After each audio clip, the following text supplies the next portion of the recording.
Magandang umaga. Ay sir, Kumusta experience po sa Hilot Therapeutic Massage? iba yung massage sa hilot, iba yung hilot talagang pag nakakapami yung masakit, tapos nawawala iba. Opo. So, kumusta yung shoulder pain mo? Okay naman. Yung lower back pain, kumusta experience? Sarap talagang. Guminhawa na?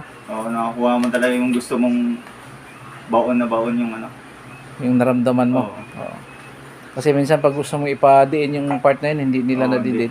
Iba talaga pag sa hilot. Kaya yun, salamat sa pag-try, Busing. Oo, Sa, from saan po kayo? Quezon City. Ayun. So, Mga taon ko din na hinda to. Hilot lang pala kailangan. So grabe yung acid tsaka sa cholesterol. yun. So, more water lang po. Tubig At na talaga. tubig. Tapos, iwasan mo na magkape. Pwede ang, yan, turmeric. So maganda Anti-inflammatory. pa kasama ng bone setting.